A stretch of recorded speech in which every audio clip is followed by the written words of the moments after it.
Here's a few words with Jesse Bond of Southwest Fire Academy. Hey, Jesse. Hey, man, how you doing? Good. How was the trip? Trip was fantastic, thanks. It was absolutely phenomenal. Definitely a do-over, and I'd recommend anyone to go there if you're into the adventuring stuff and scenic landscapes. It's incredible. We actually got to points where I was like, hey, I wish this country would just be boring for a minute. You all settled back in? Yeah, just trying to catch up on everything. I'll be coming up for live fire on Thursday. All beauty with Brantford? Yeah. Good. They actually just rolled in. What do you want to lay down here? What's coming up? We've got a bunch of stuff coming up. There's not a whole lot of open enrollment in November. We do have a Instructor 1 and Instructor 2 that are running back-to-back November 14th, and then the Instructor 2 starts November 17th. All the other stuff is kind of off-site at different fire departments or nuclear power plants and stuff like that. So that's all we really have in November, starting to slow down in December. We've got a ton of stuff on the calendar for 2023. What I will say, though, is I want to throw a shout-out to Andrew Broussard and Darren Van Zanbergen, which I probably just butchered his name. Yeah. I do it all the time, too. Yeah. They just finished our first machine rescue course that SFA offered, and they put a ton of time into the props and obviously taught the course, but it was absolutely phenomenal. I just recommend anyone to go into our social media and check out some of the photos. They did all the machine rescue stuff, and then they went above and beyond, added a whole bunch of stuff. They had the students rappelling and hanging upside down off rope and making it a lot more challenging. So definitely check out some of the photos. We don't have another one booked, but there will be more of those courses in the future. So just keep your eyes out for those. All right, man. Get back at it. All right, brother. Thanks a lot, man. Take care.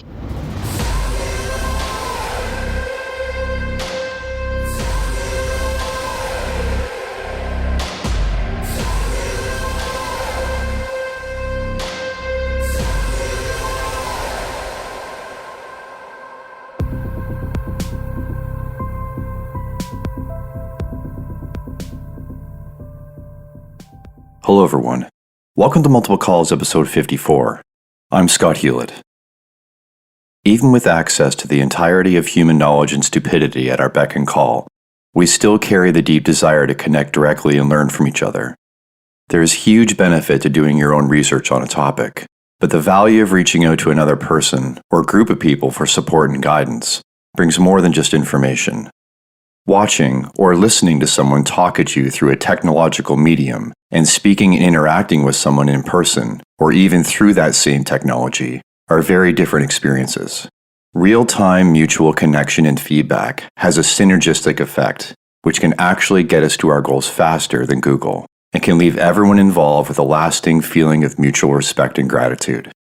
Self-discipline, adaptability, and consistency are what manifest goals into reality. But beyond this episode's guest's ability to leverage those variables, the key to her personal and professional growth thus far has been her willingness to seek out and ask for help. It is practicing humility, vulnerability, and openness, and it is what accelerates and focuses the process.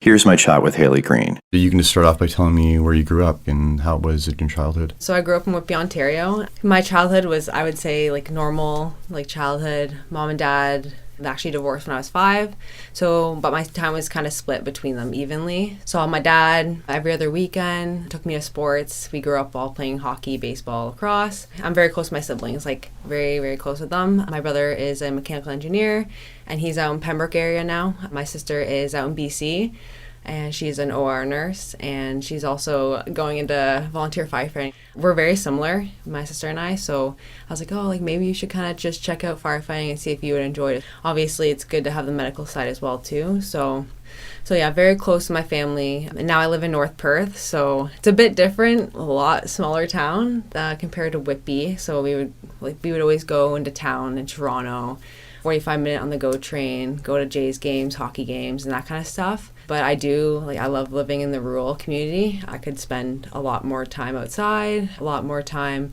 being active, connecting with people, and being in a community. That's what I really enjoy. It's kind of a coincidence that like my parents are in Palmerston, which is just down the road from Listowel. I find that even being on the volunteer department, everyone knows everyone, and people will come up to you and, I heard about this call last week that happened, and they would tell me details about the call, and I'm like, I didn't even know that happened or anything. So it's very, very small town feel. But I like that community aspect. And I get to go to the grocery store and see people from the gym and see people from the fire department and stuff like that. So I really enjoy the community aspect of the small town. So, And how was school for you growing up? I would say elementary school, same old kind of thing. Went to the same elementary school, had the same friends growing up, played a lot of sports, so that was really fun. And then I got to high school, and it was, I could not sit still, and I feel like could talk all the time. I'm very talkative now, but if I had a good core group of people in my class, I would just talk a lot. I find myself very distracted, hard to sit still. I played sports throughout high school, and I found that anything active I could take, I took like weightlifting. Any sports team I could join, I would. I wasn't a phenomenal athlete or anything like that, but it was more of the team aspect, just getting out and having fun with friends. It was more of the kind of experience I was looking for in high school. So then after high school, I was kind of unsure about what I wanted to do, because that's a time where you're, oh, by the way, like you need to choose what you want to do for the rest of your life. And in high school, I didn't know anything about myself. So I got to university, I went local, I just went to school in Oshawa. Stayed at home, saved money, didn't want to pay for all the res and everything. I went for criminology with the hopes of going into policing. So originally I thought I wanted to go into policing. Then I started weightlifting and stuff in my first year. So when I got into university, again, the same issues of I couldn't sit down. I couldn't sit through 3-hour lectures. I would go to class, but I wouldn't be there. I would be doing other stuff. I liked criminology, and I loved the content and the lectures and writing research papers, but I could not sit still. And I did like the psychology aspect of it as well too, those courses. So then I started weightlifting in my first year, and it changed my whole trajectory in my life. I learned from other people in my life how to properly exercise, but also like it was learning, trial and error, watching the YouTube videos, listening to podcasts, and watching people at the gym, and reaching out to people who I knew more than me, and I was okay with asking them questions because I didn't see it as I didn't know something or like I was beneath them, but they're willing to teach me. So I was really excited to learn. So that really helped me. So I went from, I would say, like a C-level student to being on honor roll, to showing up to classes, being engaged, doing presentations, being more confident. So I would take any opportunity to do presentations, or if we're doing presentations for a certain paper, I would just be, okay, I'll do it. Like I need to get good at the skills that I didn't like. So I did not like being in front of people. I did not like talking to people. So I would always take opportunities to step out and then connect with people who were better at something that I wanted to learn at. I like reaching out to people who are in sense a mentor to me. So that was my university. And then after I graduated, so I was kind of interested in policing, either going to something law, so like probationary, lawyer, and my dad's a project manager, so I was like, oh, I could probably enjoy the office job. Like I can pick something up. It's okay. So I got a job after university as like project manager, and I could, again, it was that I would have to work out before I went to work because I could not sit still, and I did not have the attention span to sit and on the computer all day. I did like the project management aspect of being well organized and communicating with a team environment and leading and being well organized. But then again, I just wanted something like more with a purpose. So after I kind of talked to other individuals in the company, what their role was, where they saw their career progressing, like kind of an interview, you would ask someone about their job. And then I asked a couple police officers about what the job really was for them, because I had a different misconception about what it was really like. So after I had those conversations, I was very let down because I had that 4 years. I've been working, volunteering, working towards a goal of policing. And then it was like, okay, now, what do I do now? Like I needed something to work towards. So it was suggested to me after I finished university, a family friend from the fire department. He just retired recently. I actually called him yesterday because I needed to talk to him and tell him some stuff. So he introduced me to it. Why don't you try firefighting? You're active. You've played team sports your whole life. So I think you do well in it. So I went, he invited me to the hall in Toronto. So I went there, and he had 3 firefighters just talk to me about their career, how they got started, what they liked about it, how do I move forward if I am interested in it. He had been out for a long time. He was just retired, right? So he didn't know what the hiring process was like. So I came with questions after reviewing all the Toronto like qualifications, and I'm like, how do I get all these certs? What are these certs? And what are the options to get these certifications? How much time is it going to take? I don't have anyone in fire in my family. Yeah, my dad was a respiratory therapist before working project management. So went to Toronto, tried on the gear, tried on the SCBA. They put, when you put the balaclava on and you do like a search and rescue kind of thing.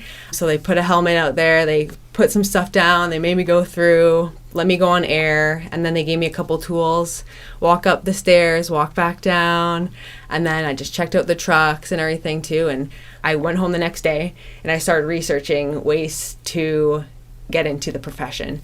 Then I looked at doing more schooling. So for me, because I knew what the options were, because they gave me a couple examples. So either private schooling, going back to college, or I could do a private school here, or in Texas, or get on a volunteer department and do it that way. So what's going to be the best option based on what my current circumstances are, and time is money kind of thing, right? I wanted to get on as soon as I could. I didn't want to go back to school again because I had the university experience. So I didn't want to go to college here because I just wanted to work full time and then take the days that I could off and then go down to Texas. So that's what I did. I did my schooling in the States, did the hybrid program, did it online, and then I took 2 weeks vacation and then went down to Texas, did my training there. And then before that, I did some of my qualifications before. So I created a rough timeline base. I would go on fire departments' websites and I would look at what qualifications I needed. And then I would go look them up and then rough estimate as to timeline-wise as to cost and how long it's going to take me to get them.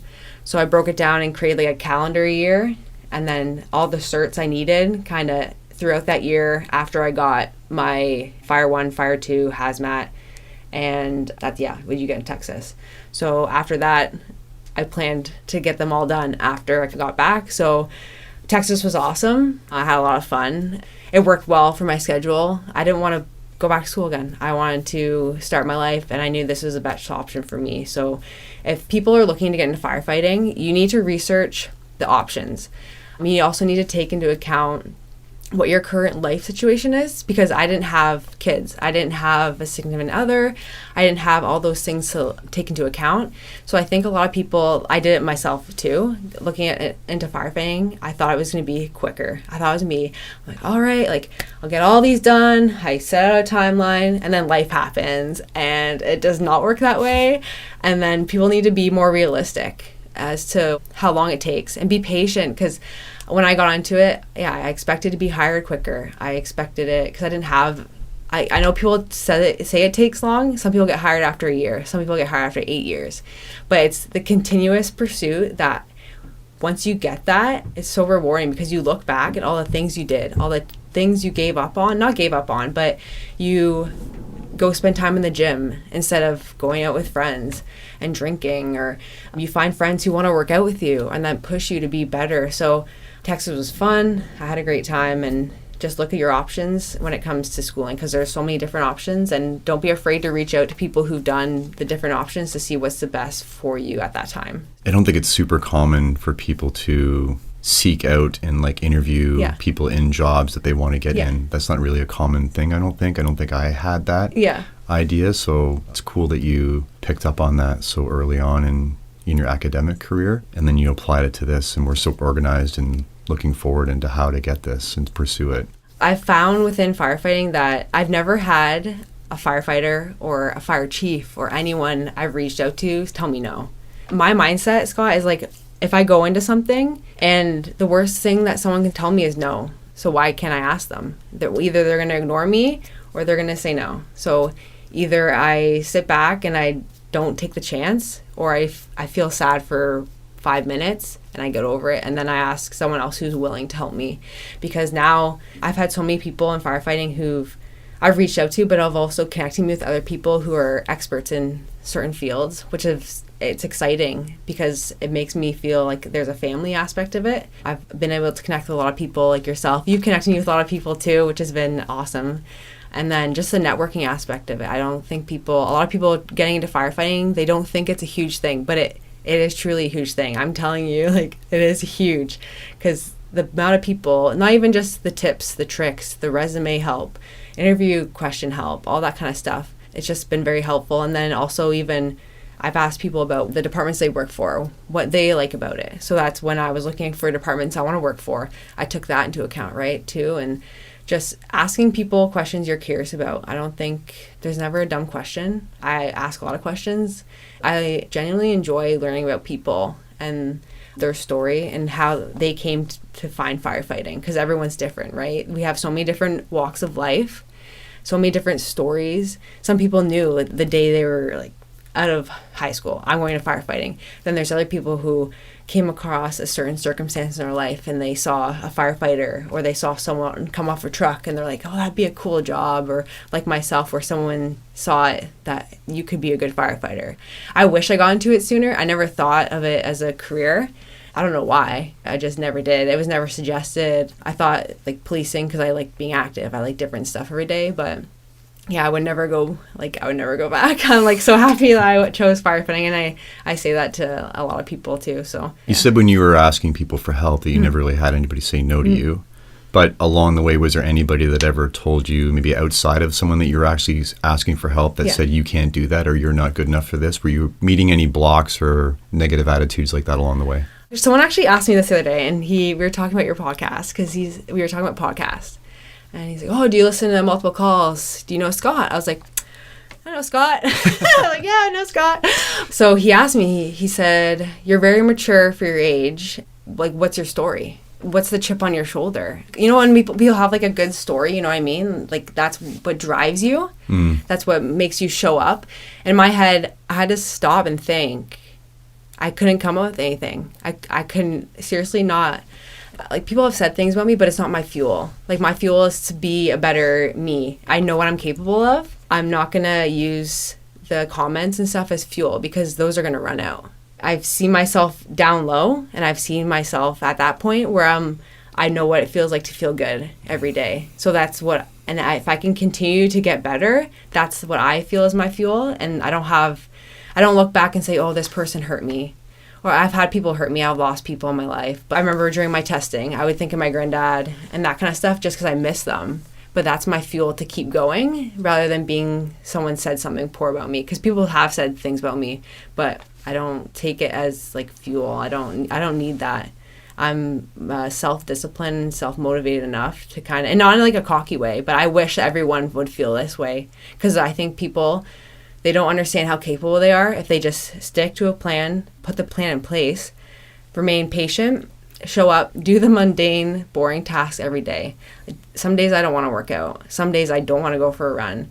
Some days it's just running for 5 minutes and be like, okay, my legs are going to like, my quads are dying right now. But it's just like those things. It's like, you're going to start loving something. Everyone has something they're passionate about. It's just doing the work to find it.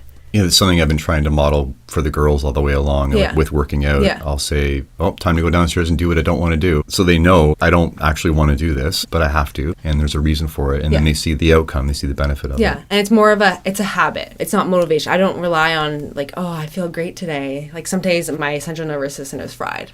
But I'm like, okay, I'll just go for a walk today and that'll be good. But then also speaking about like bringing up kids, that's why I remember speaking to a girl at work, and her husband started getting back into working out because he was motivated by her chats with me and her chatting about working out. And she's like, oh, my son came up to me. It was so cute. My son came up to me the other day and was like, I'm like, Daddy. He's like flexing because he sees the dad working out, right? So that's normal. It should be normal to see parents working out. And that's why I always say, I'm going to have a home gym just so like my kids can see that working out is normal. I remember being in office environments. Hailey's weird. She's going to work out. She's going for a walk again. I'm like, all right, guys, have fun. Or like, you packed your lunch. Like, yeah, I did. So a lot of that is people projecting. Yeah. But it should be normalized that working out and that eating well is normal. it's not weird to want to feel good, because I know what Hailey down on the ground feels like. I don't feel well, and I know what Hailey when I eat well and train, like how good you can feel. And then especially with kids, you need to balance that out with positive body image, and it's not about looking a certain way, but it's about feeling a certain way and being able to do the things you want to do. So I've always tried to tie it to that. It's not about an aesthetic, and it's about accepting your body and being happy that you're capable of doing the workout, so you actually go ahead and do it. So it's more of like, oh, I can go and deadlift a certain amount and I feel strong and I feel confident, and that you get the endorphin rush and you go out of the gym feeling great. And then even if you're going and like benching or running, I love fitness because there's always something else to learn. I can always put more weight on. I can always run quicker. I can always bike faster. I can always learn more. I can always be around better people that I can learn from. So just find good people who want to see you do well as well. That's like a lot of it. I hadn't thought about it in this way before, but it's interesting how other unhealthy coping mechanisms, you may have the good feeling first, what you think is the good feeling or that dopamine hit, and then you get the bad feeling after, but it's actually not a productive bad feeling. But the reverse of being fit and working out is you get a lot of bad feeling ahead of the time, and then afterwards it's all good. It's just a flipping that in your mind of delayed gratification. Half of working out and eating well is mindset, and it's educating yourself. A lot of the stuff that I did for fitness is learning from more experienced people, so hiring experts. And I think people need to understand that. So you hire someone, or you would take a course. It's like hiring a personal trainer. You're learning from them, and the goal of our personal trainer shouldn't be that they're reliant on them forever, but they should teach you in a way where it's like you're setting them like free to do their own thing after. So I teach you the basics of fitness, and then I will do your programming after, so that you can work out on your own. So you don't have to pay me, but you should be self-sufficient in fitness and in nutrition. And I don't think we've been taught that. I think we're very reliant on other people in that way. But I hope that people truly see how important it is to work out and treat themselves well, because not only is good for yourself, but the people around you, and you'll have a more positive impact on other people around you. I feel like if I'm happy and I feel good about myself, then I hang out with you, and I'm projecting happiness and working out and fitness towards you. So then you go to your kids, and then you do the exact, it's like a waterfall effect. And then you can have more of an impact on other people, and then your girls feel good. And then they go to school and they have a better impact on other people, right? So I was with my buddy, we work out sometimes, he's a cop. He's like, how do you know everyone? I'm like, I just smile and I just say hello to everyone at the gym. And then you just see them in the community and you just, hello, like you never know like who you're going to have a positive impact on, right? Like I just try to say hi to everyone. You never know what people are going through, so. And if you're not internally driven every single moment to work out, it's good to have all these other drivers, which would be other people, like you said, around you that are driving you, or doing it for work, or some days you're doing it because you're thinking about your kids. So there's all these reasons that you can pull from, and if you have multiple reasons, then there's more chance that you're actually going to get the work done. That's a good thing too. I have a core group of people at the gym. They don't know they are my core people, but when I show up at 5 o'clock in the morning and I see them, they know too, because they'll call me out if they don't see me for a couple. Like they'll probably see like, where's Hailey right now, because I've been in Collingwood for the week.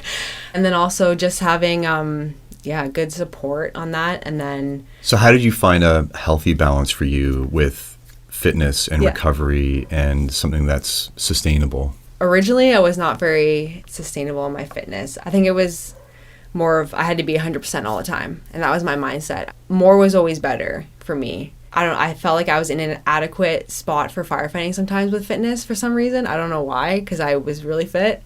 But I always felt like more was better, like more running, more, I bike all the time, more like weightlifting and stuff too. So just taking a step back, and because I was also doing really active jobs too. So I did lose a lot of weight, and then I needed to hire out. Like I knew how to lose weight clearly because I lost a lot of weight, got like tiny. And then I needed someone to help me put on weight and put on muscle, get stronger for my profession, because that was my mission, was to get hired, to have a positive impact on other people too. So I accepted that I needed help.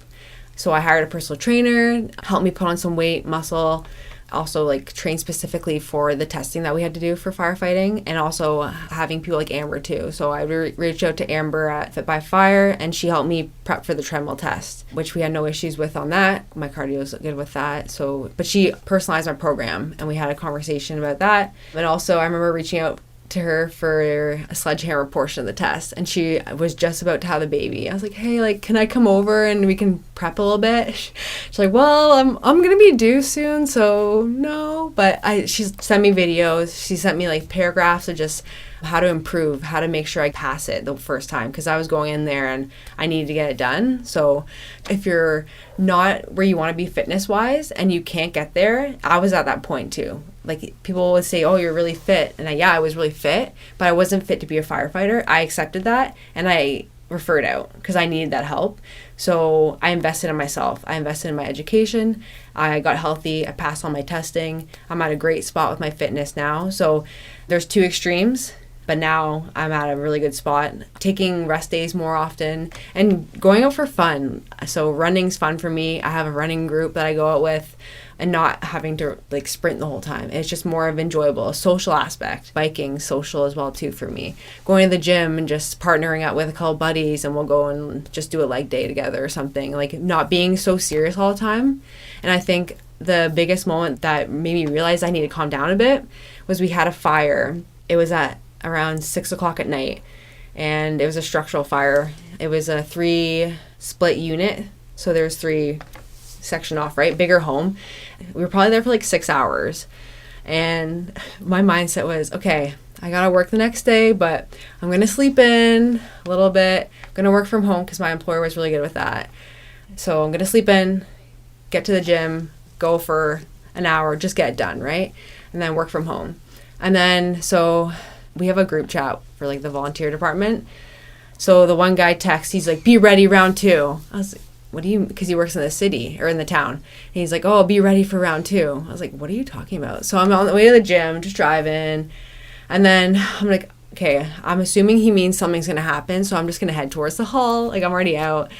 And then we get another call for the exact same place. So we go back. So 6 hours the night before and then a couple hours in the morning. And I was like, I can't work out right now. I got to work. And then so I went after work just for an hour, and I was like, okay, so I need to be more realistic as to what it's going to be like firefighting and doing this and enjoying fitness and making it be enjoyable and not so intense and strict all the time. So that's where my flexibility kind of came in, with making sure that I'm more compassionate towards myself, not being so hard on myself, understanding that days, I always think of it, what's 100% for this day? What can I give 100% to the day of? So I've had days where you're just tired, I show up, I put the work in, but not being hard on myself after has been like the biggest thing. If you're looking at being a firefighter, make sure you're fit. Like, if you decide, I would say like the college stage, start working out, making a routine of it, 2 days a week, 3 days a week, build it up. I work out a lot now, but I didn't start there, right? It's been 8 years. I've been weightlifting for 8 years.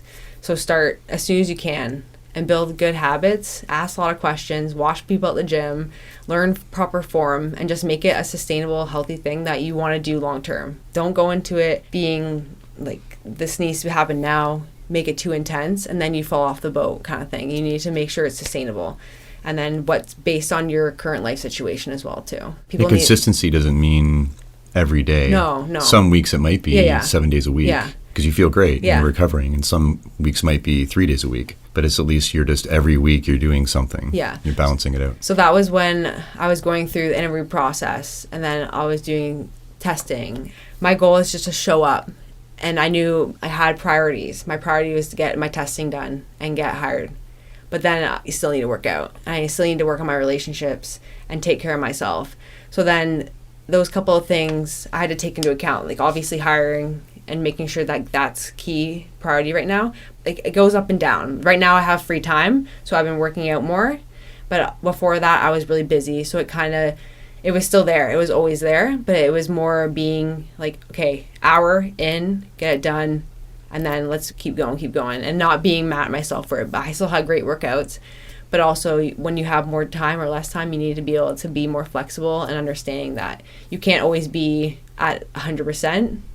but it's like what's 100% for that day kind of thing. So I think we've all held on to it too tightly where, I got to eat every 2 hours. I got to get this workout in. It's leg day, right? There's all these parameters we put on ourselves, and it gets very constrictive, and it would be unhealthy. I think there's definitely times in my life where it's been unhealthy because I've had this strict mindset, and you find when you loosen up a little bit and figure out your body and adapt and stay consistent, that not only will you maybe get the same results, you might actually even be better. And then less stress on you, right? Like the less you have better sleep. And it's more than just fitness. It's there's so many different things that I think of now that are complete wellness, like having good sleep hygiene, having good relationships. That's been a huge thing. Is I have a lot of good people in my life, and I'm so thankful for that. So like anytime I need just advice or just someone to talk to, I can call someone.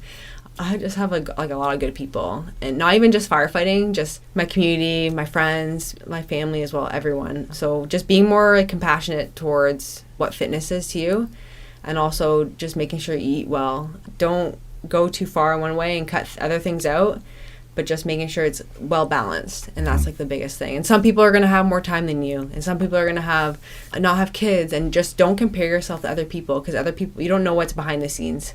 You don't know what they're going through as well too, and then you don't know what their life's like. So maybe they do have more time, and maybe you're a mom and you need to work out at home doing body weight stuff, but that's okay. That's still a workout.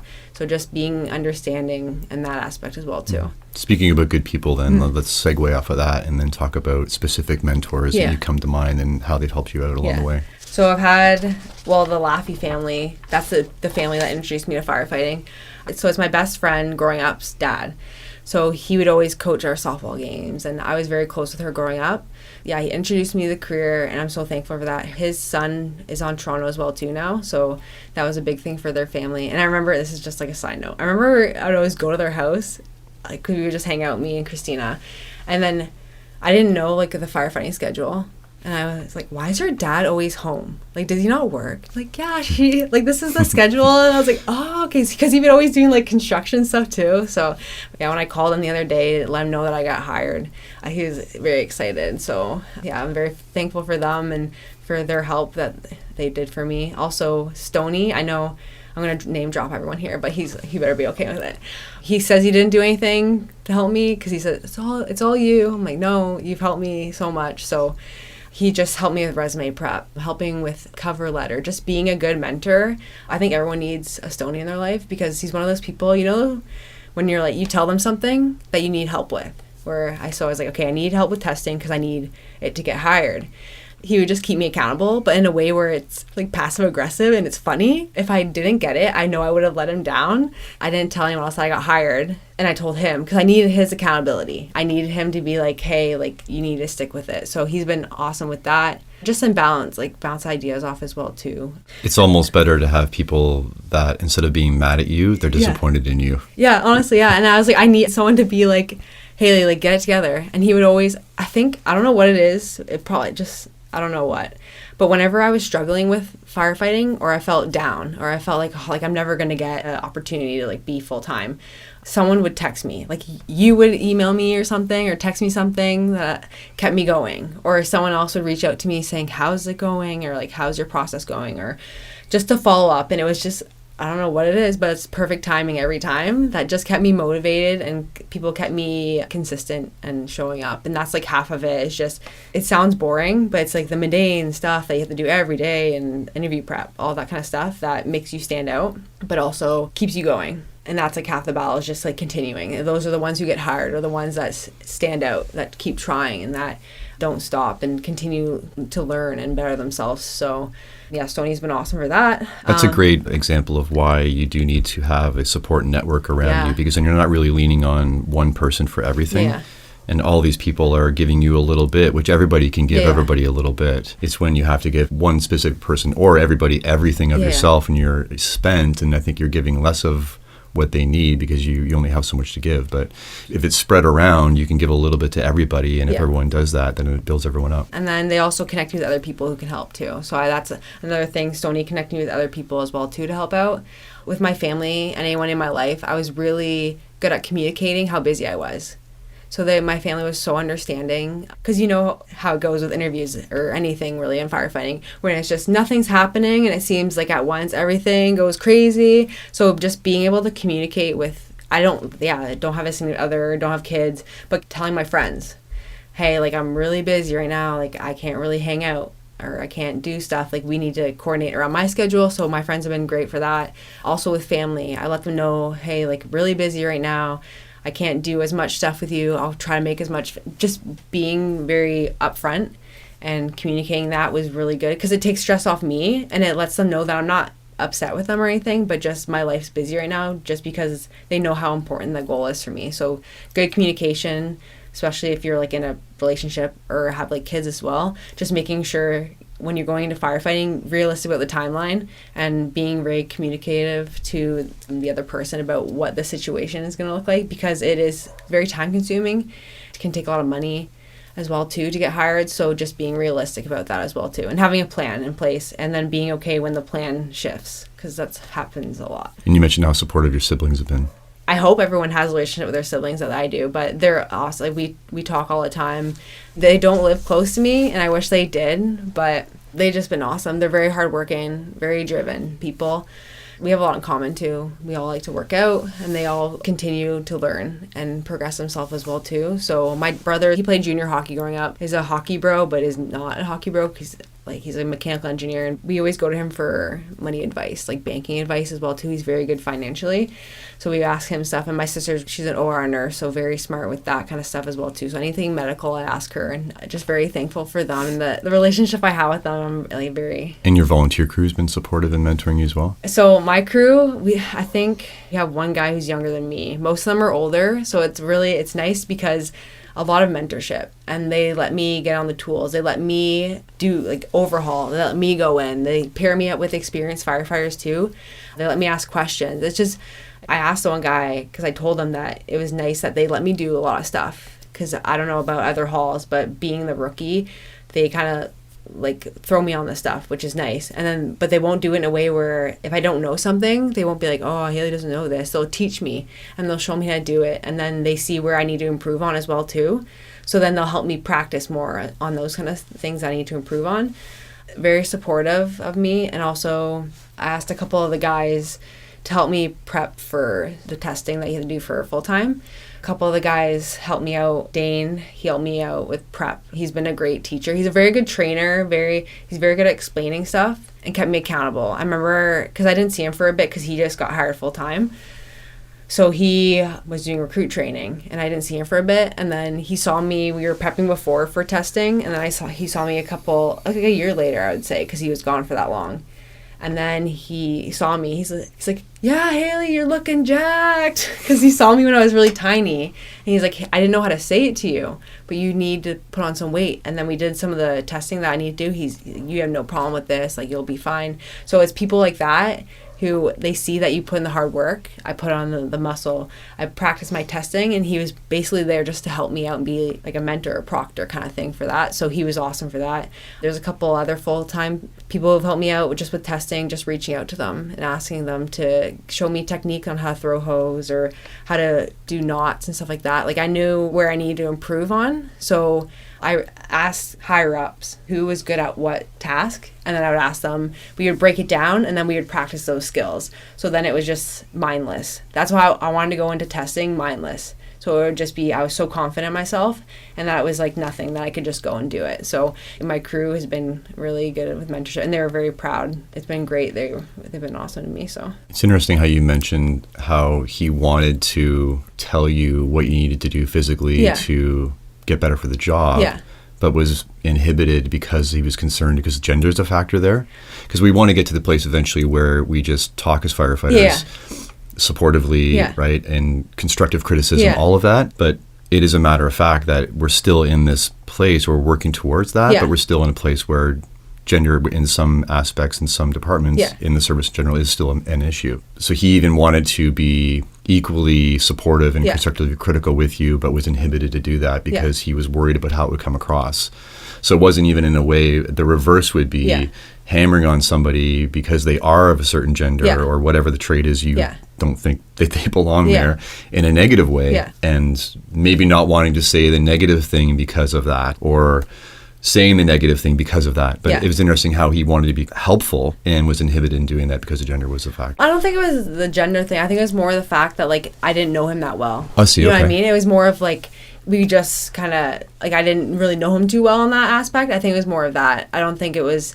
I've had family members and stuff like that tell me that, like, I need to put on weight to do the job well. And I noticed it in myself too. And I think it was more the realization of myself. But I truly think just because he didn't know me that well. It was nice when he said that to me though, because I knew we were at, like, this beginning stage of, like, a friendship kind of thing. So I wouldn't go up to someone and be like, hey, like, you need to put on weight to do this job well. I think it was more of the fact that, like, hey, like, I don't know you that well, but, like, I'm trying to be nice kind of thing. But then once we had that relationship, he was proud of me. He even saw, like, your skills are better. You can do these things so much better.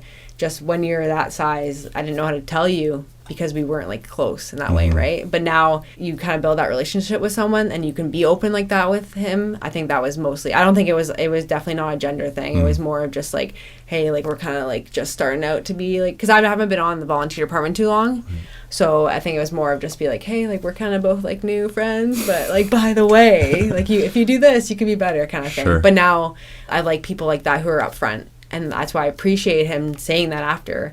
Because I was like, now we have that relationship where if he sees something I need to work on, or he'll invite me out to train with them. Because it's something that he knows I need to work on. But not in a way where it's like, oh, like, Hailey needs to improve on this. But, like, hey, I see you work hard. I see you are trying to better yourself. Why don't you come train with us kind of thing. So that's what, like, I look for in mentorship and people I want to spend time with. So I think that was more of an assumption on my end because I've seen it happen and maybe even experienced it myself where I want to find a way to be constructively critical with somebody to help them. And you know that unsaid thing is kind of hanging over it and you want to remove that from the interaction. You don't want the person to feel that way. You just want to know that you're helping. So for me, it's always been the skills are the thing. We go out and we do the skill. You're super supportive in doing the skill and you let the person realize themselves, that self-awareness that, oh, this is difficult for me. And no one needs to tell them that because they're actually experiencing it themselves. So I found that in some skills, I have to do them different way. Like, I have to just do them differently. Right. I find ways that work well for me. Does that mean taking extra time to train on my own? Does that mean asking for help? But there are things that I need to do differently. And then constructive criticism should never be, I don't even believe in constructive criticism. Like, you're telling me something because you care about me and then you want to see me do better is how I see things. I always tell even any employer, if there's something you see that you want me to improve on, and it's like you care enough about me to tell me that, so, like, thank you.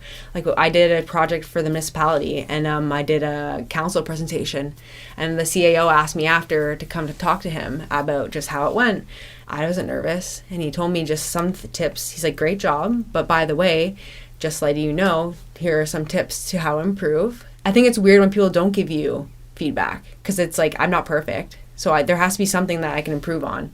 And I love improving myself. So can you please tell me something? So it's all, I never see it as criticism. And it's like, even like relationships, friendships, it's just being open and communicative and then being able to have that relationship with someone. I think that's what, like, true love is being able to tell someone that they've fallen off on something or that there's something that you see that they can improve on. If you truly care about someone, you want to see the best for them. The people I care about in my life, I will tell them those things because I truly care about them. And that's what I feel like being a good person is helping other people around you. It is still common where people are saying, well, I'm not in a place to help anybody or instruct anybody or hand over information until I've been on X number of years. Yeah. I felt like an imposter for, like, a while because I was like, I haven't been on that long. Like, when you asked me to be on, like, a podcast, I have fire experience, but not as to the extent as a lot of the people you've had before. But then I spoke to someone about, like, but you have experience getting on and, like, helping and mentoring people, and you've gone through the whole process recently. Like, I think everyone has a unique story. I hope people listen to this and say, like, oh, like, it is possible to get on full time, and you can kind of change just some mindset stuff too, right? Yeah, and that's when I asked even the two rookies that I'm close friends with now, and when we did that episode, I kind of had to convince them, like, you need to look at this, that there's people not behind you, but are coming up underneath you that will learn from you. We can always hand over something to somebody. So you you don't have to wait until you've been on 20x years to say, well, now I can start handing over all the information. So, and that's why I asked you. That's why I asked them. That's why I'm going to continue to ask people at different stages in their careers and journeys to come on and talk about it, because someone's going to benefit from it. I just think that was super cool too, that you didn't approach this with, well, I really shouldn't, or I can't, and that you knew that you have what you have to offer and someone's going to benefit from it. I get a lot of people who reach out asking, how do they start? How do you get into firefighting? About my journey, what schooling I went to, those kind of things, and what courses I've taken, how do I improve my resume, like all that kind of stuff too. So to me, that's enjoyable. My free time, I either am working out or doing firefighting stuff, or like I love coaching and mentorship, training people. So that's just the things I'm passionate about, because I like seeing other people do well. I'm never in competition with anyone else. I remember people that, if I hand out stuff, if I give my resume, like this is the resume that helped me. It's what they do with it. Are they also improving themselves to get hired? You can always give people things, and it's what they do with it, and also like how hard they work for it. One resume is not going to get you hired, but it could be a compounding effect to get you hired if you put in the other work for other stuff, right? And then just asking questions too. That's been like a big thing as well too. That's something I would hand over to recruits on day one when I was teaching and training officer was, okay, listen, the competition's done. Just, you need to get rid of that mindset. You're not against each other. I guess they were, but they weren't. That's a common mentality. And now we're in this team environment. So if you're really good at something and someone's not, you need to be supportive and flip that switch. This is a new phase. And that's what you need to approach when you're on a crew. So let's just put that behind us. That was a phase, and now let's have a new mindset. At the start, I did feel the competition thing. I felt like it was a competition between everyone else. But I got to the point where if someone else does well, they can help me eventually. And if I do well, then I can help other people eventually. You'll get hired eventually if you keep working hard, be patient, reach out to the right people, and just keep working hard. I'm always in competition with myself, even at the gym. If I see someone with a good like deadlift or squat, or they work really hard, I'm not like, I wish I looked like that, or I wish I could do that. I'm like, what can I do? And if I want to learn how to do that, why don't I just ask them? If you find people who are passionate about, say, like I'm passionate about firefighting and fitness. If someone came up to me and asked me about that, I could talk all day long. Like we are. Yeah, right? So it's like, if you find the good people who want to talk to you about what they're passionate about, they'll talk all day long about it, right? So just find those people who are willing to do that. And then if you want to learn from them, I'm not hiding anything. If people ask me about how I got hired or how I got into fitness and that kind of stuff too, I'll tell anyone about it. It's not a secret. It's online, or like if you put in the time and research, it's out there. So sure. You mentioned resumes, so why don't we just take a step back now and then chronologically sort of walk me through like jobs you had and what you took from each of those and how they apply to what you're doing now. I started working at the age of 13 as an umpire. So umpiring was so fun. It made me a lot more confident in my skills and just being assertive. And even if I did a really bad call, you had to just remain confident. And then you would get challenged, by adults who are like 50, like 40. I'm like a 13-year-old kid. I'm like, all right, yeah. Say if I got like a strike or something and it was like a ball, and you'd be like, strike. And then it was a ball or something, like, no, and like, no, it was, like, I'm confident, and you go with it. Or you could have played I'm 13, what do you expect? What do you mean? I'm not paying enough here. But, I would just go with it and be confident in your skills. And it also taught me just teamwork, how to work in not the greatest weather, and be kind of more assertive. Like, as a 13-year-old, it was a good job. I loved it, and throughout the summer. I also did a bit of landscaping and some hardscaping as well too. So landscaping was throughout high school. That was fun. We just cut grass, shoveled snow and stuff like that. So just being out in other elements and just hard work. Did some hardscaping last year. Like, I got really lean too. I was not eating enough because I forgot how much calories you can burn. Yeah. So I could do the work, but I look back again, like another pivotal moment. You look back and you're like, okay, this is. Now I know I need to change, because the things that used to be easy for me are not easy for me. So now, like, I can do all that stuff now because I'm like strong and healthy. That's another pivotal moment that I need to change. Like, people will have those moments. Talking to Dave last night about calories and work and output, and how it seems weird, like because he's biking so much and burning so many calories in a day, that it seems strange to like eat dinner and then chase it with 2 bowls of cereal. Honestly, but then you just, half the time it was just, for me, the education fact. I didn't know how much I need to eat. For me, cardio is like a suppressant for hunger. A lot of people will get hungry with cardio. For me, because you're out in the sun, like doing landscaping, you're in the sun, the last thing I want to do is eat like a big meal because you're hot, sweaty. I just want water. So I wasn't eating enough calories. So then that's why I referred out, because I needed help with the nutrition. So that's why I got a coach to help me with the nutrition and then the proper weightlifting schedule. Did you ever experience where you were drinking too much water and you were losing electrolytes? Was that never an issue? I would just drink electrolytes. But I've never felt like, I know some people get a little leaky. Heat stroke. Yeah. But no, I never had that. And then out of university, did some like project management job, administrative, managerial roles. Worked at a place that we used to sell like firefighting equipment and fire apparatuses and stuff like that. So just doing the specs and understanding how to work with municipalities. Met some fire chiefs through that as well too.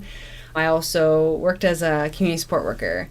Honestly, I got paid. I always say I got paid to be a mom. It was awesome. Like I would just do errands with them, cook, clean, go grocery shopping. Sometimes because they have intellectual disabilities, a lot of them, or say like bipolar or schizophrenia. So there would be instances where you would be in crisis situations. So that taught me a lot of patience, how to communicate well with people who do not communicate as you and I would.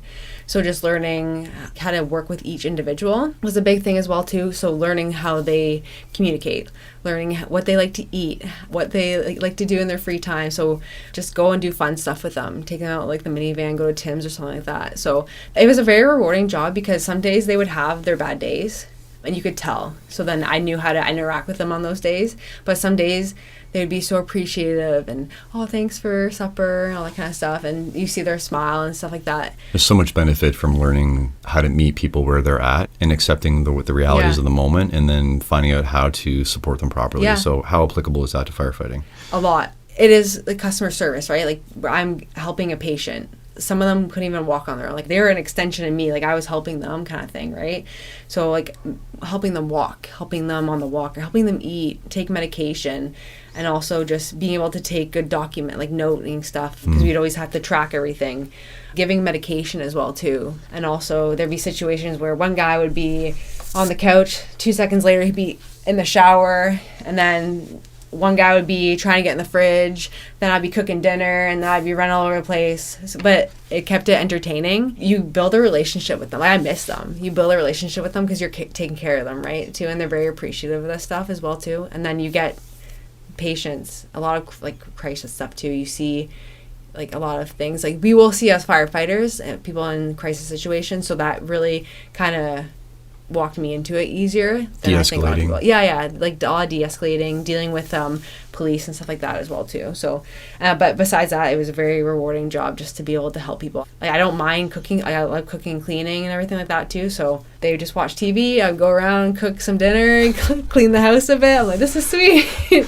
Well, the screen time, just like I just put them on the TV and just go out and walk around everywhere. But yeah, it was awesome. And then I just finished a contract with the municipality. I always felt really awkward because I knew my goal was full-time fire. And I felt like in the past, going to all my employers, I never really told them, just because you're like kind of compiling all your certs and everything.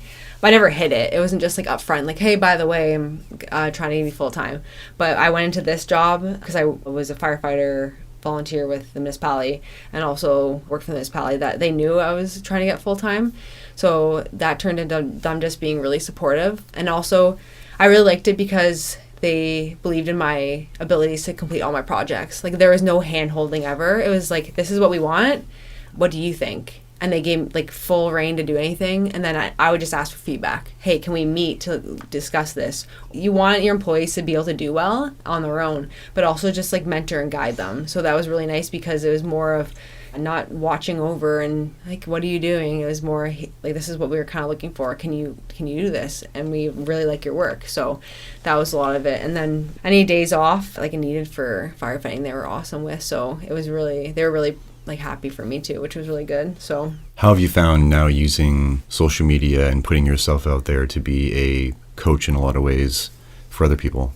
I like to keep to myself. I don't know. Like I seem like I am outgoing, but I do like to be, I'm a little introverted in the same way. I need my like Hailey time. This whole week I've been meeting out with people, but a lot of time I've just been hanging out by myself. I really enjoy, because like it gives me time to think about who I am. I know who I am really well. I don't mind like working through things, anything that's troubling or anything that I'm overthinking. I'll just go out for a walk and just think through things.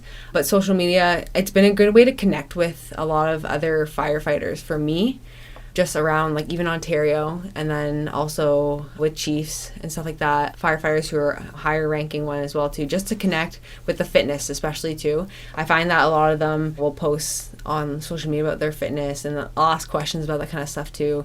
And I think it's been a great way to showcase how important it is for us to remain fit for our profession, just to show the demands, be realistic, and then also how it can be fun and enjoyable. But it's been a great way to connect with other people, and I know it's been a good way to highlight how to train for our profession as well too. So have you found that you're now kind of in the role for some people where Amber was in the role for you? Yeah, I find that people reach out for fitness stuff, and I do love it because I love talking about fitness. So people do reach out to me. I always try to help them as best I can, and I eventually want to, like, I love training people too. So I always say I want to train specifically firefighters and first responders because that's what I'm passionate about, and I think that's what I know best, just because I know how to train for the testing. I know how to train for the job, right? And that's what I'm passionate about, and it keeps me motivated to keep training. That's one thing I love about firefighting too, is that there's always something I need to remain healthy for, besides just my kids, like future kids and like future family and stuff like that, and just for myself, but also like in the back of my head, I don't want to be reliant on anyone as well either. Just like you get to a point in your life, you might be reliant on walkers and stuff like that too. Like I don't want to get to that point. I want to be able to be functioning with my grandkids, and or at least to minimize the amount of time that you would need that. Yeah. So that's like the biggest thing too. I think people need to think about long term as well too. It's like what's your quality of life long term? I hope that people look to my account and think she did the 9 to 5 stuff, but she also worked out still. And like you can do that kind of stuff. But also, if people have questions about firefighting fitness and they want to improve themselves or improve their fitness, that you can reach out to people like Amber, you can reach out to people like me, or people who are doing like firefight competitions, or people who just generally work out as firefighters, that we have experience remaining fit for like our profession. So if you have questions, feel free to reach out and stuff like that. So that's what I hope to continue to show and portray to people, that it's important to stay fit for our profession, and that if you have questions, reach out to people, because we're more than willing to help. Do you have favorite skills that you're doing in firefighting that you always love doing, that's kind of your wheelhouse? And do you have any other ones that are challenging that you're still really trying to master? I would say knots are my one. I'm challenged a little bit on that. So, but I have good people who help me on that kind of stuff. Like the fitness and the nutrition stuff, I love about firefighting. But there's so many aspects of firefighting that I love, but I haven't found that one. You know, that when you find that one thing that just clicks, and I think it is like the fitness aspect of it. But there's so many other things that I love about firefighting. That's why I like firefighting so much, is because most people, you don't master just one thing. There's so many different things in the job that you can do really, really well at. But then there's someone who comes up with a new technique, or there's someone who shows you something new from a different department. There's always continuous learning is what I love about firefighting, because you can't ever just stop. Like there's always better people to learn from. There's always new things to learn, and it's always challenging, and there's trying to find ways that you could do it well. So I think one of the things I love about firefighting so much is that you're always learning, and there's always more to learn. As much as you want to learn as many of the skills you can, especially the basics, usually there are some key things that people are drawn to. Like some people are, thank God, some people are really into hazmat because I'm not. No. So I'm really grateful for those people. Some people are really, and if you want to look at the American model, like truck work and saws and force entry and that kind of stuff and search. So I guess I was searching for, no pun intended. If you haven't found it yet, are you kind of drawn to want to really dive really deep on a specific one? Yeah, I do like the search and rescue a lot, and then also just like generally just teaching, like, and being a trainer I think would be interesting one day, and helping with that. But yeah, search and rescue. I do like Auto X as well too. That's really cool. And then force entry is cool as well too. But I'm excited because I know the recruit training that I got with my volunteer department, just because it was during COVID, it wasn't to the extent of what it will be when I'm on full time, right? So I'm excited to do a full recruit class and just find what like I'm really, really passionate about, because I know like what I'm interested in, but it just there's gonna be that moment where you're like, this is what I'm meant to like click right into. So I know like a lot of people have that. You have like the experts in like separate fields, but I think I'm going to be searching for that more once I get the full time going, because the volunteer stuff right now, it is enough, but I could do this like every day, right? With the extent of the calls that we get, it's not as much as it would be with a full-time department. So I'm excited for that. How was it first getting on the volunteers and getting the pager and then first responding to calls? Like, how was that whole experience of a whole new phase of your life? I remember they were hiring, so I applied, and then I saw two of the guys wearing shirts at the gym, so I walked up to them. I was like, hey. Firefighters don't do that. I was like, hey, you guys are hiring, right? I put this on in the dark. Yeah, what do you mean? About? It's just this old thing. But so I went up to them, I was like, hey, like, you guys are hiring. So I tried to make that connection with them so that if they talked to like chief about any resumes they saw, that they kind of knew my name. So I got on there, and then recruit training was during COVID, so it was just me and 2 training officers on my station. So it was me, AP, and Dirt. So they just trained me, did all the sign-offs, did the fitness testing, and then I was given the pager. Yeah, it was interesting. I would say it's probably a lot different. Like I don't know what it's like full-time yet, but waking up in the middle of the night and hearing that thing go off, it's like, like you sometimes, until you get used to it, yeah, it's interesting. And then I started to clue into things that I needed. So some of the rookie mistakes I made, not having socks. So don't do that. Going into a structure fire and having no socks on and walking around for a couple hours, it's not fun. So I got nice blisters from that. Always make sure I have socks in my locker and in my car now. On-call weekends, I make sure I have everything like set up, because if it's in the middle of the night, I just need to book it. So I just put everything in one corner of everything I'll need if I get a call, and then just grab everything and run. I've had a couple people, I know one guy, he said he woke up the one night and heard the pager go off and ran into a wall. So there's been like those kind of stories, but you get used to it. We do pager tests on Wednesday. Still not used to that because they changed it from Saturdays to Wednesday. So I'll be out at like 6 o'clock and the pager will go off and I'm like ready to run. It's like just a pager test. I'm like, all right, play that off. Because I'll be at the gym or something and people are staring at me like, all right, false alarm. Yeah, I'm good, guys. I'm good. But yeah, it's been a good experience. And if anyone's interested in getting on volunteer, I know it's different for every volunteer department. Best thing would be just to reach out to your volunteer department, ask the chief to meet with them if they can, or ask like the fire administrator just about the process and what they're looking for in volunteers. Some volunteer departments are more competitive to get onto. Some look for just basic qualifications, just being a good person, hardworking person. Some will need more extensive. So when I got on the volunteer department, I had all my certs. So I didn't do any of them through the fire college. I did my DZ, EMAR, all my fire stuff prior to getting on. So I had all that. So it was basically just going through the recruit training. So that was more of just me learning the trucks, learning their equipment, working with their crew, just getting familiar with how they did everything there.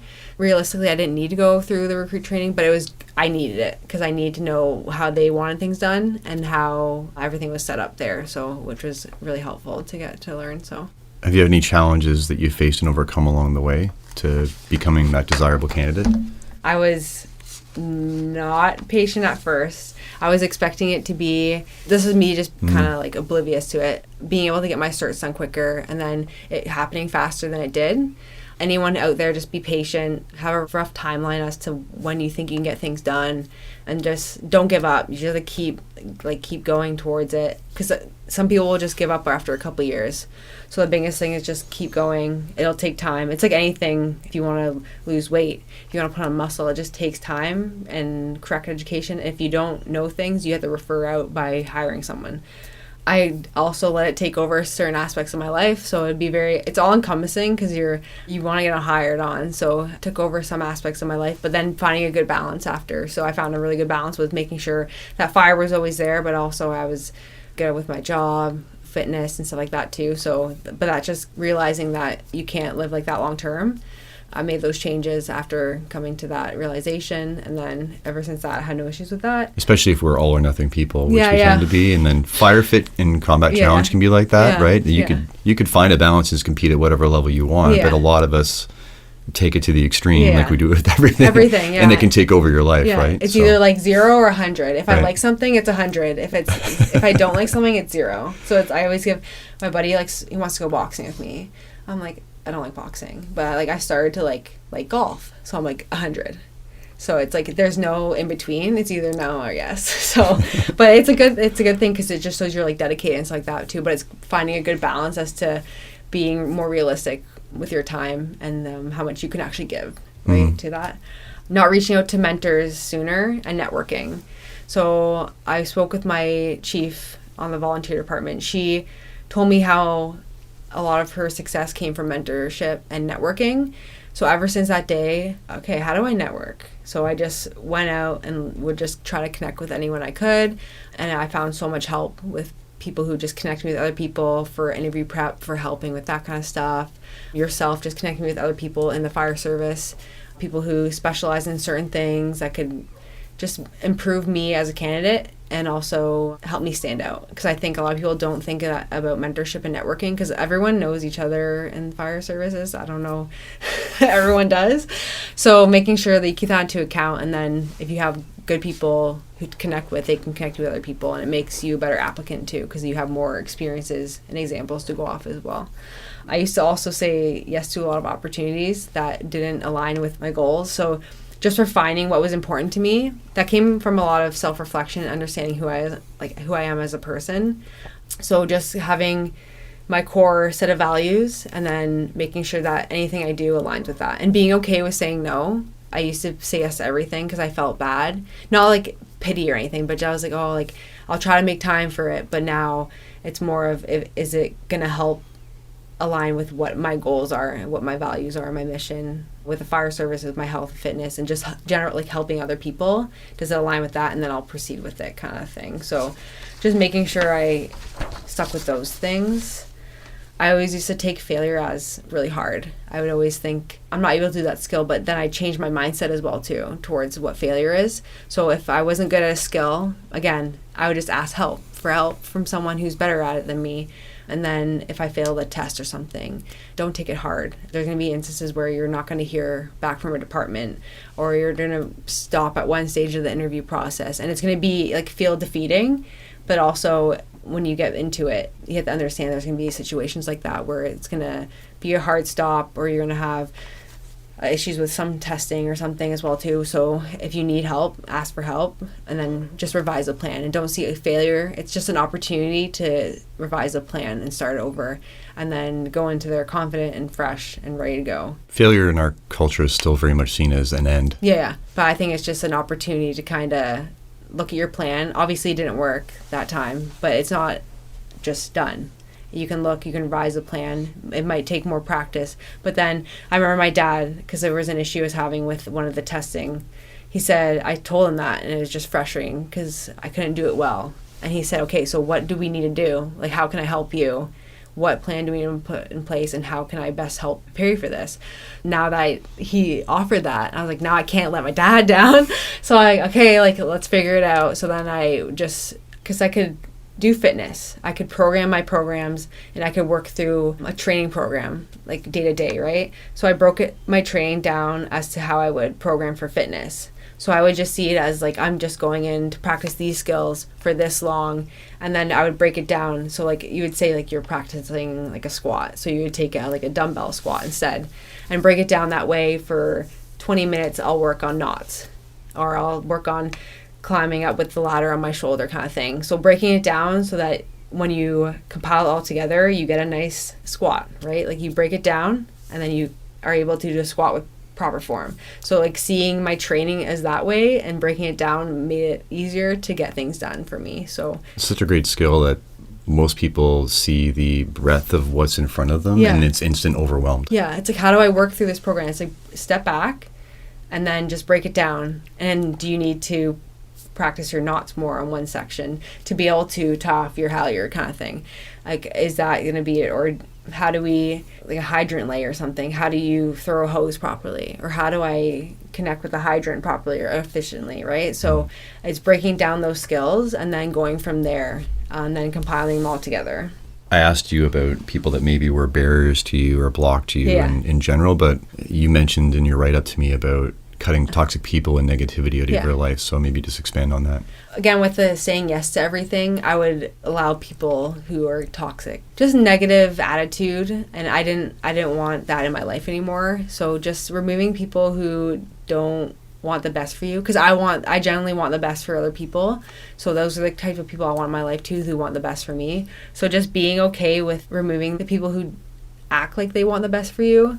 They're good at hiding that behind their face kind of thing, but just being okay with saying no to some people, I think, is a big thing. Not in like a way, like I still love a lot like the people, but just setting boundaries is more of just saying like this is the boundary that's in place, and then going from there kind of thing, and being okay with it was the biggest thing. But just communication and communicating this is not all right, or just putting up a boundary so that you can focus on yourself first.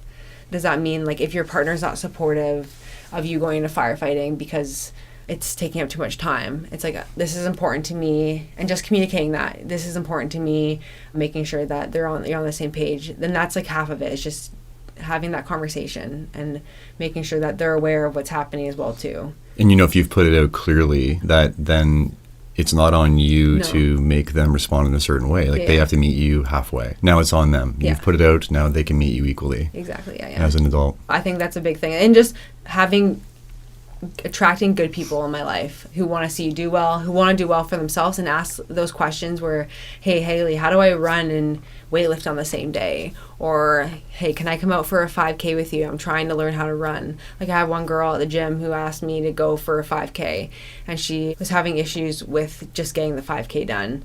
So I told her, turn off your watch. You don't look at your watch. You run. I'll pace you. I'll tell you when we get 5K. Let's just go. So then she did her first 5K that day, and I just talked to her the whole time because I can talk a lot. So I just talked to her all the time, and because you need that distraction a lot of the time. So I'm capable of running a 5K fine. So I was just, okay, let's just go. And then she felt great after that. And then those are the things that make me happy, where it's like her little win. Now she continues to progress, right? And then she'll ask you questions, or you see them all on the trail. I saw her running the next day after, and I was out for a walk, and I was like, yeah. She's like, I'll text you later. I'm like, yeah. So just like those little things that I don't search for those things, but it's just, I like helping people. And especially if it's in fitness or firefighting, like I'm totally okay with that. So it's just surrounding yourself with people who want to learn and improve themselves.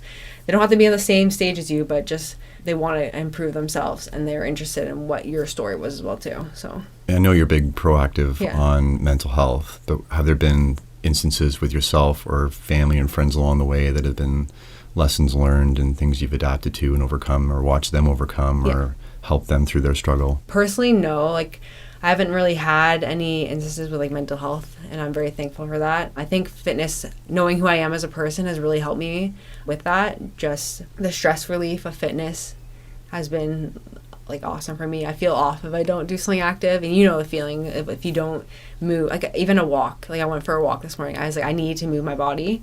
But I've also had, my grandfather had Lewy body dementia. It's more of a very aggressive form of dementia. So after 2 years after his diagnosis, he passed away. So just seeing like someone who was, he was a carpenter. I think they moved from England when my dad was 15. So he was a carpenter. My granny was a nurse. So they moved here. He was active, worked out. I remember he was like 65 and had like a 6-pack. I'm like, I look back at pictures, we're like, what the heck? I was like, that's cool. But very fit family. I would see him, but I wouldn't see him enough to kind of see it gradually. So anytime I would go see him, it would be like a very big difference, right? Because dementia, or for Lewy body dementia, it's quicker. My granny would go, this is so adorable of her, but it was really hard for my granny because that was her first like love. They moved from England here. They just had them too. They had my aunt and my dad, and they lived in London. It just like showed me what it means to truly care about someone, the way that she cared about him. And she would go to the 24/7 care, especially with Lewy body. They don't sleep well. They become violent as well too. So she couldn't look after him on her. She could have, but she would go probably open to close visiting hours and just care for him all day, and it was like feed him and everything too. That just showed me like what it really means to really care about someone. Like it was sad to see like him in his health, but also it was nice to see like that really exists. Yeah, so that was one mental health struggle, and just trying to help my granny through that. It was hard for us, but now I think we're a lot closer because of it now. You mentioned there was a brief moment of clarity for him, though, at one point when you went to visit. So I'd always go there, and he would always refer to my granny as, like, oh, we're getting a fiance. Like, his fiance, right? Because he would forget. So, we're getting married soon. My granny would be like, oh, yes. Like, it's so cute. She's like, yes, Tony, like, we're getting married soon. And he was looking at me, and my granny was talking to him. I remember she said, oh, Hailey's here to see you. Like, I hadn't seen him in a bit. It was like there was nothing there. And then 2 seconds later, he like clues in. He's like, Hailey, like, oh, like, I missed you. And then 2 seconds later, just fully gone. Wow. Yeah. So it just shows you that's another reason why I take care of myself, because I saw him take care of himself so well. And then something like this happened to him, where it's like, so I'm in the driver's seat of taking care of myself, keeping myself healthy by working out, eating well, having good relationships, all that kind of stuff, good sleep. So I'm in the driver's seat of that, and I can control it as best as I can. Because some people might see it as, well, this is going to happen anyways, so it's not worth it. Yeah. But maybe it would have happened to him 10 years sooner if he hadn't taken care of himself properly. Yeah. So that's like another thing in the back of my head. That's why I take care of myself so well. And I hope other people do, is because you don't know what it's going to be like down the road. I always think I'm an asset. Like, you're an asset to someone. You know what I mean? Like, someone cares about you, and then no matter what you're in, like, someone looks up to you, and someone relies on you and loves you. So it's, why not, like, be there 100% and care about yourself so that you can be there for them as long as you can. And that's the biggest thing. That was a huge realization for me, and that keeps me fueled to keep looking after myself. So I just posted last night about knowing your value and respecting yourself and valuing yourself. Having boundaries. Exactly, yeah. That's the thing. Like, when I say, like, negative people, it's more of having, like, boundaries and, like, setting those up and understanding that it's okay to have me time and it's not selfish. And I think that a lot of people think fitness and eating well, it can be selfish. You need to take care of yourself too, so that you can be a better person for the people you care about. Because if you feel good, then they're going to feel good because you're showing up as a better person. So that's, like, it's crucial, because then your kid's going to go to school happier. Every time I'm on the trampoline with the girls or we're in the beach and I'm throwing them in the water around, like, they're benefiting from me. Because they're having fun, and you're able to do that kind of stuff with them, right? So they'll look back and think of those times, and they're like, oh, with Dad, we used to do, like, when I went golfing with my dad yesterday, because I'm trying to get back into it, and he taught me when I was a kid, so I was like, okay, he can teach me again. So I went with him, and we just went for an hour and then just hung out, and just, like, those things, he can fully, like, help me learn how to play golf and just spend that time. So I remember when I was a kid doing that kind of stuff, so now I'm going to remember, like, when I'm older with that relationship I have with my dad, right? It's just those little things, and it makes him happy too, because we have that time together, right? So that building memories with your kids or your parents or we tend to maybe think that that's like, oh, we're building memories with our kids, but we never stop building memories with people. That continues all the way through your life. And I think the switch where you get to the point where your parents are like, you're not a kid anymore. And it's weird, because then you're like, you hang out with them as, like, you're an adult now, which I love, because I love hanging out with them. So yeah, I always found it interesting. Even with my granny now too, like, I'm not just a kid to her anymore, I'm an adult. So it's always interesting to see when they get that stage. It's funny how it tends to be a bit of a balance, because your parents will always see you as their child, and sometimes you feel like you're 15, and it's nice. Sometimes you feel like you're 15 and it's not so nice. But then there is, that new phase of friendship and peers, and or even as your parents age, it sometimes can switch where then you're taking care of them. So that's why we try to avoid and keep healthy, and where you, like, be out of that phase as long as you can. Sure. So, that you don't have to look after. Like, that's what the kind of goal should be for a lot of people, is just how long can you be on your own for. You mentioned having a class project in grade 11, and you actually chose mental health. Yeah, I did. So it was always sort of important to you at some point. Yeah, I don't know what it was, but in human geography class, it was pick something that's going to be a detriment to human society or something like that. And I picked mental health. And I went to the dollar store and I got masks, and I put on the front of the side, like on the front, it was nothing. They were all the same. But then on the back of them, they were each a different, like, bipolar disorder or depression. And then I remember growing up, one of my best friends growing up, they struggled with depression. It was interesting because it was gradual. I saw it from the perspective of being their best friend, I could see how gradually they would stop showing up for class. And then they would stop showing up to hang out with friends and that kind of stuff. And then I got called in to see the school counselor. So they just wanted to make sure I was okay because the individual had dropped out of school.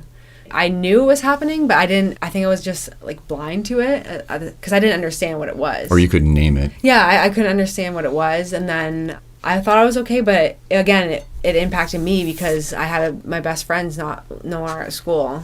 And then I did have people to spend time with, but it was also like a piece of you was kind of missing because you're used to having that person every day to hang out with. And my first exposure, I would say, to mental health and just seeing how they progressed throughout the depression and their changes and their mood changes. Also, just he would sleep all day and then be up all night, so I couldn't hang out with him that would also impact his health as well too, because he wouldn't have like relationships and stuff like that, right? Because he would have a different schedule.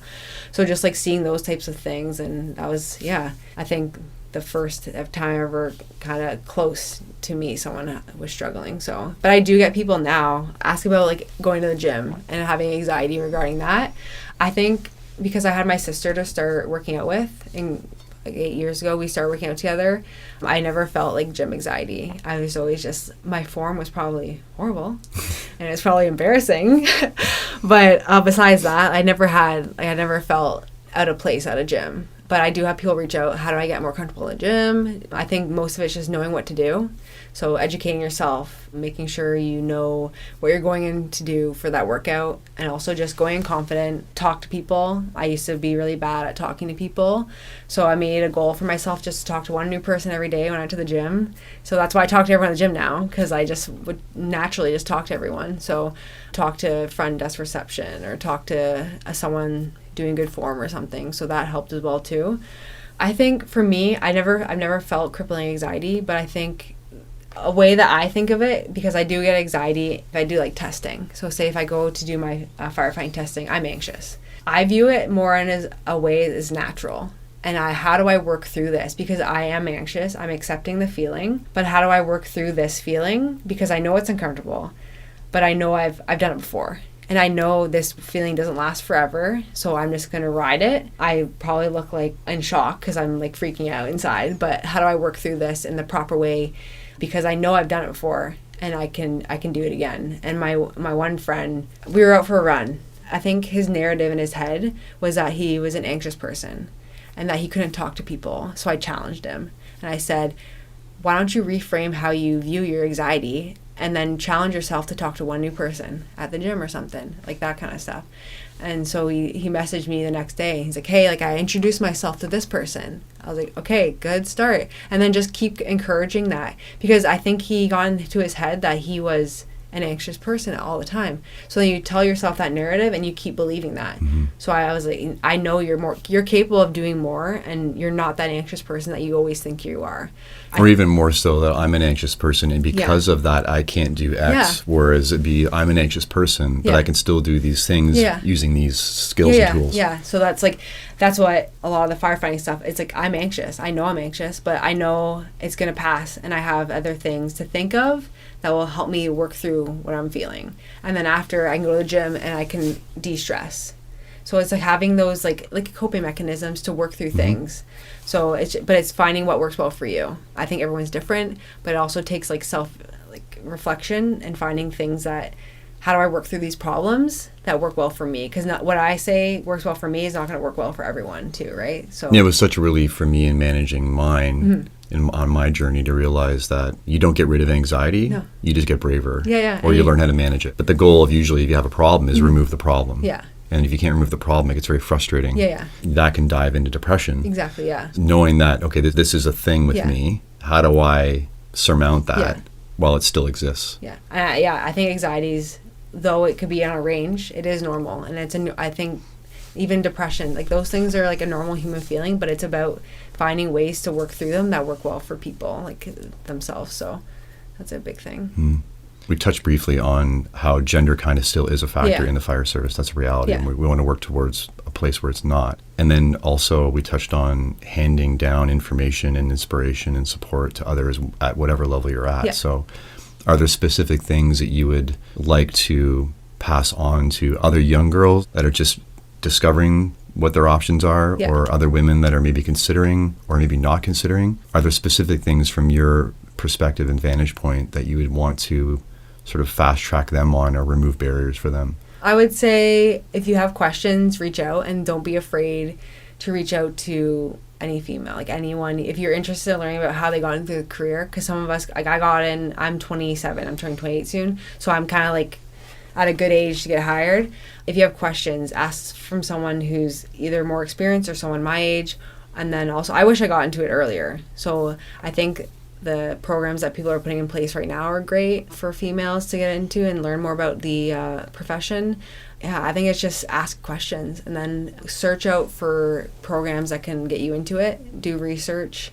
Have you looked into getting involved with the Fire Service Women of Ontario and other boot camps that are directed to young girls and help mentor them along the way and expose them? Definitely. I would definitely do like a boot camp. That's like on my list of things. My main goal was always just full time, and then once I have full time, you have more time to do other things and help more people. So I would definitely do like a boot camp, just like more mentorship to really anyone who reaches out. I love helping people in that aspect, but I know a lot of people who paved the way before me, and I'm very appreciative of that. I haven't had any bad experiences myself personally. I know that's different for a lot of people, but I know it's just because of people who've paved the way before who are making it better for me to be in the profession. So I'm thankful for that, and it's been a great journey. Like I love this. I love doing firefighting. So it's honestly, I hope there's more programs. I hope more people get involved with it, and just honestly, it's just being confident enough to ask for help. If you need help with anything, just being able to reach out and connect with someone who's willing to put the time into to help get you to the profession too. Is there anything else specifically that you're thinking of that you want to add on here that you want to make sure we cover? Making sure you're fit to get into firefighting, making sure that your mental health is a priority as well too. I'm really passionate about the fitness and the mental health aspect of firefighting, so that's something I'm also really interested in. I think, like you said, people are really interested in like specific firefighting things, but I'm also really interested in the fitness and the mental health aspect of it. Just be very confident going into it, into getting hired full time. You're going to have a lot of situations where it's going to feel like you're getting nowhere, but then after a bit, it kind of just streamlines into a lot of good things. Reach out to people, ask questions, find good mentors. That's a lot of it too. A lot of people are willing to help, and just go from there. Have fun. Enjoy the journey, because once you get full time, it's crazy, but also it's like surreal. Just enjoy the journey, enjoy your learning, ask questions, and all the work you've done leading up to the moment when you finally get it, it all drops off. Yeah. You don't forget it, but that stress, that worry, that load, the concern whether it's even going to happen, it all drops away. Yeah. It's worth it, right? And then you almost tell yourself, well, I would do it twice as much. Yeah. The first thing I thought of when I got that call, I thought, what's next?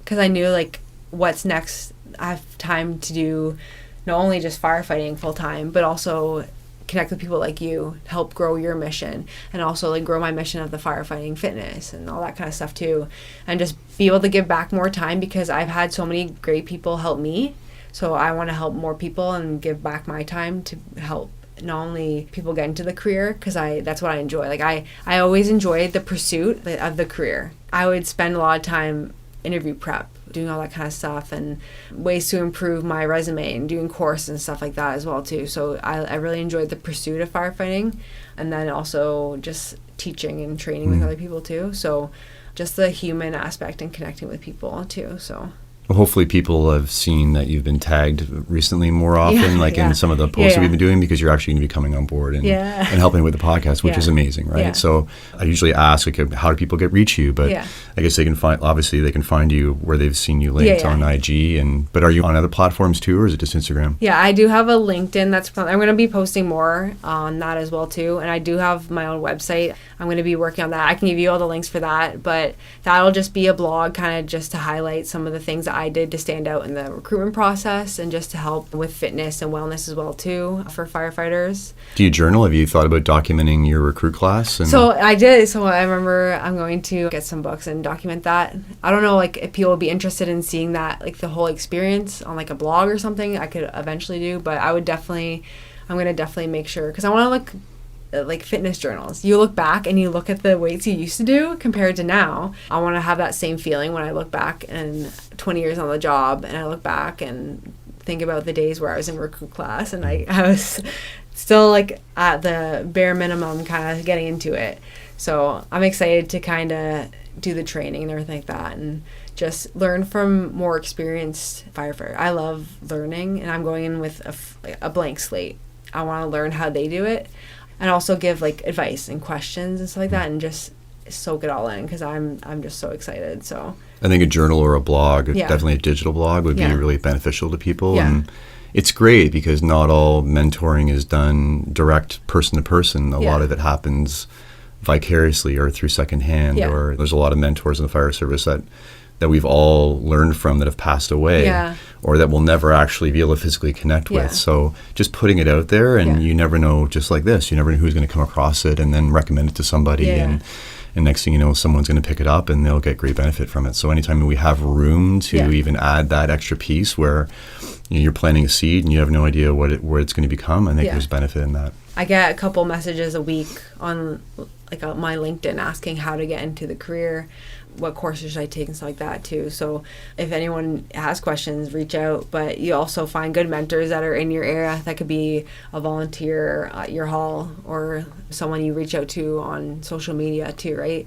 People are willing to help out if you ask. I think people are scared to ask. I'm not. The worst you can get is no, right? And then not yet. Or if no one even will know if they say no to me because it's on my own messages, so just delete.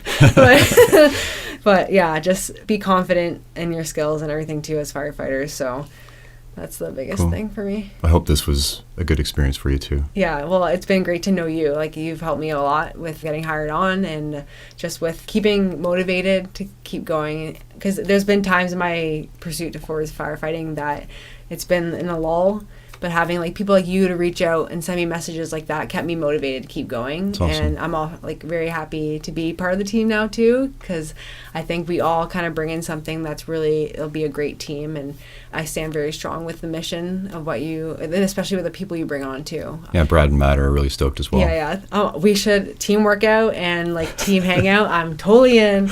But I'm excited to be part of the team. And nice. I know it's only like all of us, all our expertise, it's just up from here, right? Yeah, and we've talked amongst us as well of doing an episode with the four of us at some point, yeah, right? And awesome. just talking about how it all came together and what it's meant for all of us. Yeah. So I think that'll be really interesting to do as well. I'm excited for that. Because I remember the first time I reached out to you because I listened to a podcast, and a lot of people asked me how I met you. I was like, honestly, I just reached out to him and then asked him questions. I remember I asked you to go on a call, and you're probably like, who is this person? And then I asked you for advice on like some just like firefighting stuff as well too. And you were like one of the first people I called as well too, to tell you that I got hired full time as well. Just building those relationships have made my pursuit towards firefighting so much more rewarding, because I can tell you that I got hired, and you I had a little bit of add in there, and then I tell my other buddies and they're like, oh yeah, like I had a little bit of help with that as well too. So it just a well-rounded team of great mentors that I wouldn't be anywhere where I am today without the people in my life. So I'm very appreciative and thankful for everyone who's helped me along the way. So. And it's great for us to be able to help draw in people that we know are good people. Yeah. Like we have to keep, build the farm team. Yeah, honestly. Okay, cool. Yeah. That was awesome. Yeah, thank you. Good.